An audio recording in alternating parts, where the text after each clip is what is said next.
अब तो महाराज भोलेनाथ जी अपने मंडप पर विवाह मंडप पर बैठ गए।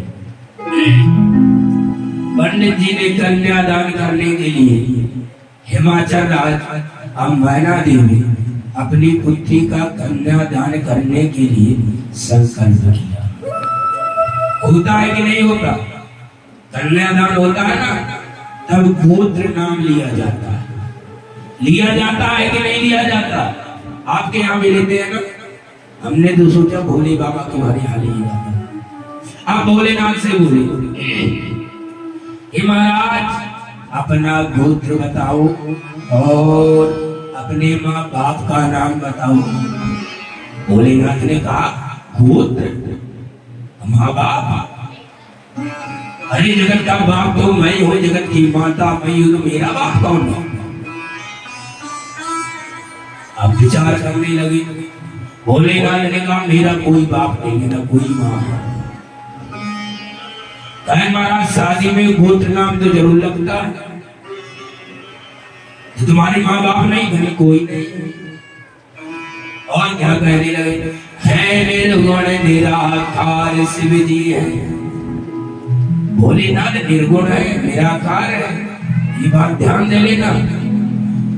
है निर्गुण निराकार शिव जी है, नाम गोत्र का काम नहीं।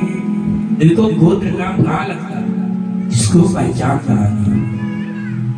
सही है कि नहीं?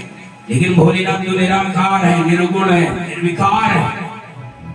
अब तुम पार्वती का दान करो। हिमाचल आपसे कह रहे हैं, पंडित जी से भी बोले, सब ऋषि बोले, बड़े बड़े पंडित जी वहां सब ऋषि तपस्वी वहां। और क्या बोले, तुम पार्वती का दान करो। अब व्यर्थ बात का काम नहीं, व्यर्थ की बातें मत करो, विवाह करो। तो मेरा ये नाम ले लो, गोत्र नाम जो भी है, मैं बाप हूँ, मैं बाप हूँ, सब मैं हूँ, जो भी हूँ मैं। इसका मतलब तुम एक में को उछल ले आते हो। पहले द्वार पे खड़ा करा दिया, वहां झंझट हो गया, फिर अंदर झंझट हो गया, अब गोत्र नाम के पीछे झंझट कर रहे हैं। हमारे विवाह के पीछे काहे को पड़े हो महाराज, काहे नहीं होने दे रहे हैं? बोले ना व्यर्थ की बातें मत करो, होने करो।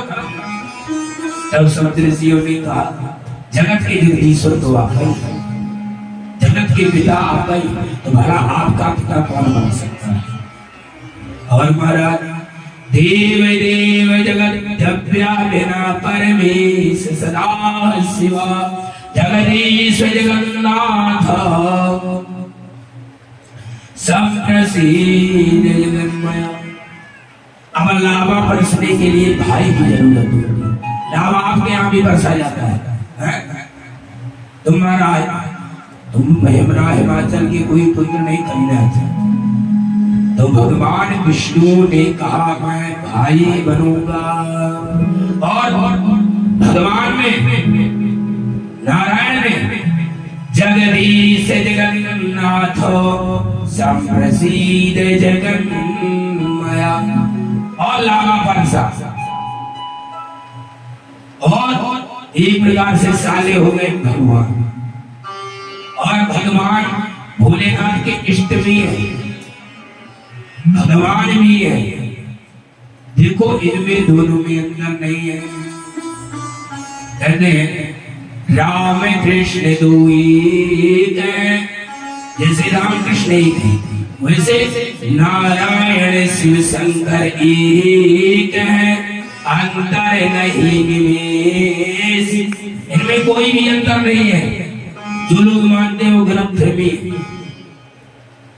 और इनके नयन गंभीर है, इनके तपल विशेष, इनके तप विशेष है। भोलेनाथ किस तप में खो जाए पता नहीं, किस समाधि में चले जाए।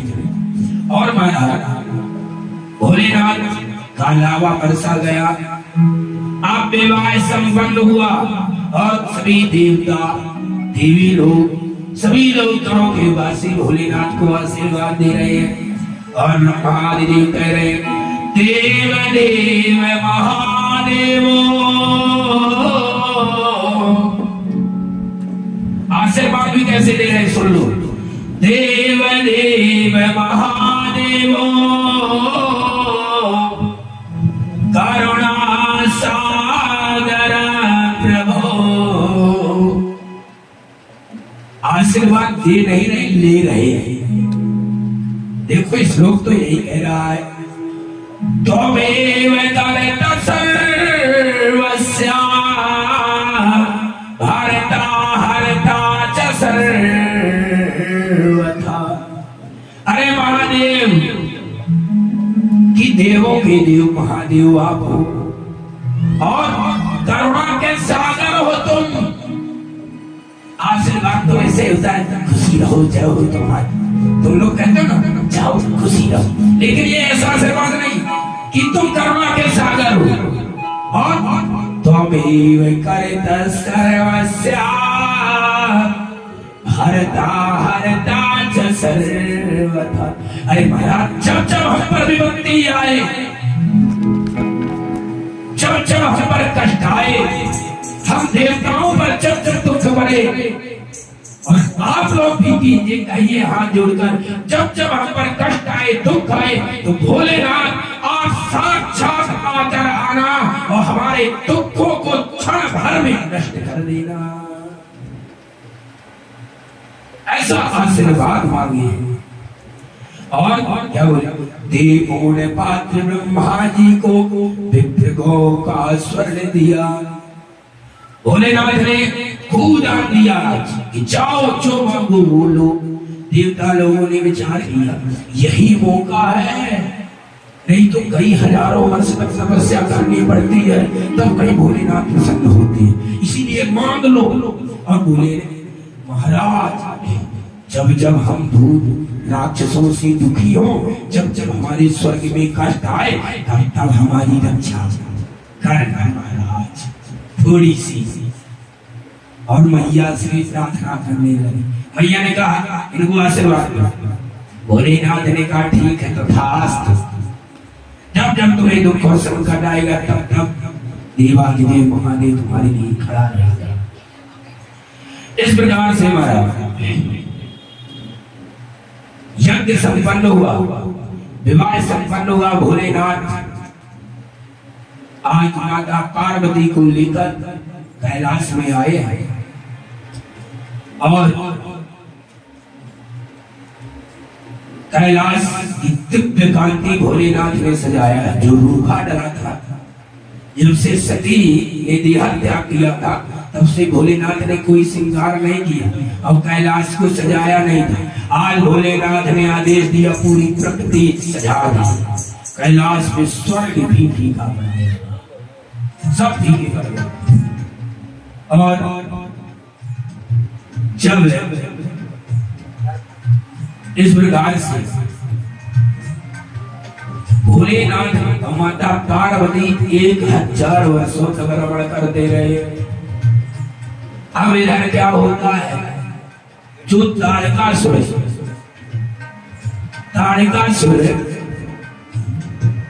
ने देवताओं को बंदी बना रखा था।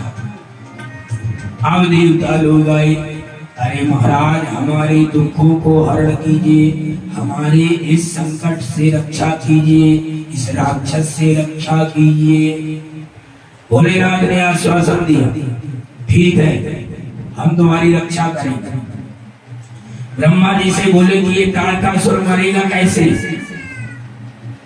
महाराज ये भोलेनाथ के पुत्र के द्वारा मारा जाएगा तभी मरेगा। और महाराज इधर क्या हुआ कि भगवान देवाधिदेव महादेव ने जब समझा तो अपने तेज रूप को प्रकट किया, पृथ्वी में छोड़ा। आप पृथ्वी समर्थवान नहीं रही तो अग्नि को दे दिया, अग्नि ने गंगा को दे दिया और गंगा ने एक वृक्ष के पास जो नहर के किनारे बड़ी बड़ी फैल शाखाएं होती वहां पर रखा। उससे एक सुंदर बच्चे का जन्म हुआ। बोलो शंकर नंदन भगवान की जय। और महाराज इस बच्चे को जब देखा तो कुछ चिताएं उस बच्चे को लेकर चले गई और उस बच्चे का नाम 6 गायें थी। उन्होंने विचार किया ये बच्चा है, बच्चे को दूध पिलाना चाहिए। वो 6 लोग 6 माताएं थी तो आपस में लड़ने लगी, ये मेरे पास रहेगा मेरे पास रहेगा। तब उस बच्चे ने 6 मुख धारण कर लिया। कितने मुख? 6 मुख, इसीलिए उनको सदानंद बोला जाता है और उनका नाम कार्तिकेय रखा। बोलो कार्तिक भगवान की। अब इधर भगवान देवादिदेव महादेव ने विचार किया जो मेरा तेज पृथ्वी में था वो कहाँ गया। फिर देवताओं ने ब्रह्मा जी ने पता लगाया, तब उन्होंने कहा ले गए। फिर भोलेनाथ ने नंदीश्वर सहित माता पार्वती को पता चला मेरा पुत्र नहीं जन्म। देखो भोलेनाथ जो कार्तिक जी है केवल भोलेनाथ के पुत्र है, ये किसी माता के गर्भ से जन्म नहीं लिया। धारण सभी ने किया लेकिन धारण कोई कर नहीं पाया। फिर इनका नाम कार्तिक रखा गया। फिर इन देवताओं ने पूछा कि महाराज कार्तिक जी को जब ले जाने लगे तब इन माताओं ने रुदन करने लगी और रुदन करते हुए बोले पुत्र हमें छोड़कर मत जाओ। कार्तिक जी ने इनको भी बैठाया और कैलाश में ले गए। भोलेनाथ को जब पता चला मेरा पुत्र आ रहा है, माता पार्वती को पता चला तो महाराज पूरे कैलाश को सजा दिया गया और दिव्य स्वागत हुआ। बहुत स्वागत हुआ भोलेनाथ ने किया और दिव्य शक्तियों को प्रदान किए और फिर ताड़का सुर का कार्तिक जी ने वध किया। बोलो ताड़का मर्दन स्वामी कार्तिक भगवान